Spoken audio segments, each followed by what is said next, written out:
মব লিঞ্চিং মানে আজি যেনেকে আপোনালোক ভোট খাইছে, আমাৰ কথাখিনি শুনিছে বা আমাক সহযোগ কৰিছে, আপোনালোক কৰিছে এটা পিচফুল ক্ৰাউড আৰু মবৰ মাজত পাৰ্থক্য আছে।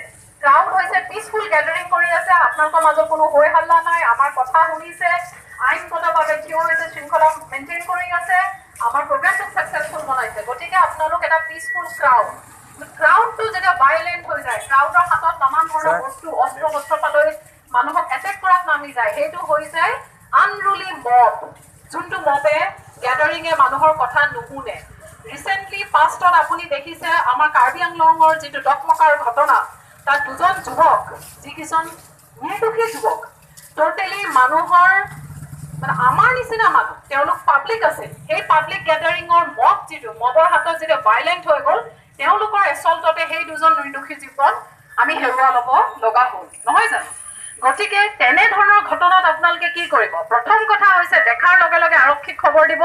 দ্বিতীয় হৈছে আপোনালোকৰ যিখিনি ইমিডিয়েট VDP বা কাৰোবাক আপোনালোকে গাঁৱৰ ৰাইজৰ গাঁওবুঢ়া চিনি পায়, তেওঁলোকক অৱগত কৰিব। তৃতীয় হৈছে ইমিডিয়েট মানুহখিনিক খংটো নমাই আহিবলৈ চেষ্টা কৰিব। খং নমাই আহি মানুহখিনিৰ যাতে গেদাৰিংটো ব্ৰেক কৰিব পাৰে, ডিছপাৰ্চ কৰিব পাৰে। গেদাৰিং ডিছপাৰ্চেলটো মব ভাইলেন্সত প্ৰথম কথা। আৰু লিঞ্চিং, এইটোত খুব ষ্ট্ৰিক্ট আইন, সুপ্ৰিম কোৰ্টৰ পৰা লৈ আমাৰ পুলিচ হেডকোৱাৰ্টাৰ্ছৰ পৰা লৈ খুব ষ্ট্ৰিক্ট আইন এখন আহিছে মব লিঞ্চিঙৰ ওপৰত। মানে মানুহ গোট খাই যে মানুহক মাৰি পেলায়, যিটো আমাৰ ডকমকাৰ ঘটনা, কাৰ্বি আংলঙৰ ঘটনা, তেনেধৰণৰ যাতে ঘটনা আমাৰ কেতিয়াও ৰিপিট নহয়, তাৰ বাবে খুব ষ্ট্ৰিক্ট আইন এখন আহিছে। আপোনালোকে দেখিছে কাৰ্বি আংলঙত কমচে কম 60জন মানুহ এৰেষ্ট হৈ ফৰৱাৰ্ড হৈছে, আৰু তেওঁলোকৰ এগেইনষ্টত চাৰ্জশ্বিটো ফাইল হৈছে এই ডিফুৰ ঘটনাটো লৈ, কাৰ্বি আংলঙৰ ঘটনাটো লৈ। গতিকে তেনেধৰণৰ ঘটনা কৰাৰ আগত আপোনালোকে নিজৰ কথা ভাবিব, নিজৰ পৰিয়ালৰ কথা ভাবিব। আৰু প্ৰথম কথা হৈছে মানুহ মানে কি? মানুহে মানুহৰ বাবে। গতিকে মানৱীয়তাটো জীয়াই ৰাখি মব লিঞ্চিং যাতে এভইড কৰে, কোনো ধৰণৰ তেনেকৈ ভাইলেণ্ট গেদাৰিং কোনো যদি আপোনালোকে পাৰ্টিচিপেট নকৰে। আৰু তাৰ উপৰিও চবতকৈ জৰুৰী হৈছে পুলিচক খবৰ দিয়াটো, আৰক্ষীৰ কাষ চাপাটো। আমাৰ ওচৰত সকলো ধৰণৰ আইন আছে, খৰচ আছে, আমি আপোনালোকক ডেফিনেটলি সহায় কৰিম, কিন্তু আপোনালোকৰ খবৰ আৰু ছাপৰ্ট, এই দুইটা বস্তুকে আমাৰ বহুত প্ৰয়োজনীয় হ'ব।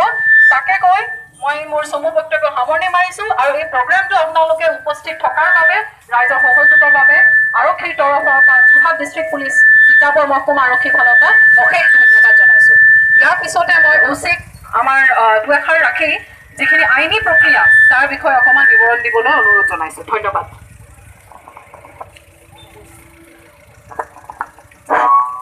নমস্কাৰ। আজি ইয়াত উপস্থিত থকা সকলো ৰাইজলৈ মই তিতাবৰ আৰক্ষী থানাৰ সমূহ বিষয়া তথা কৰ্মচাৰীসকলৰ হৈ আপোনালোকে ইয়াত থিয় হৈ আমাৰ কথাখিনি শুনাৰ বাবে আপোনালোক সকলোলৈকে ধন্যবাদ জ্ঞাপন কৰিছোঁ। ইতিমধ্যে আমাৰ SDPO মেমে আপোনালোকক আজি আমাৰ এই যি এৱাৰনেছ প্ৰগ্ৰেম, এই প্ৰগ্ৰেমটোৰ সন্দৰ্ভত আপোনালোকক ইতিমধ্যে বিতংভাৱে কৈ গৈছে। আৰু এই যিকেইটা বিষয়, এই বিষয়কেইটাৰ ওপৰত আইন প্ৰস্তুত কৰা হৈছে। যেনে চাইবাৰ ক্ৰাইমৰ ওপৰত আমাৰ ইনফৰমেশ্যন টেকন'লজি এক্ট আছে 2000। এই ইনফৰমেশ্যন টেকন'লজি এক্টৰ মতে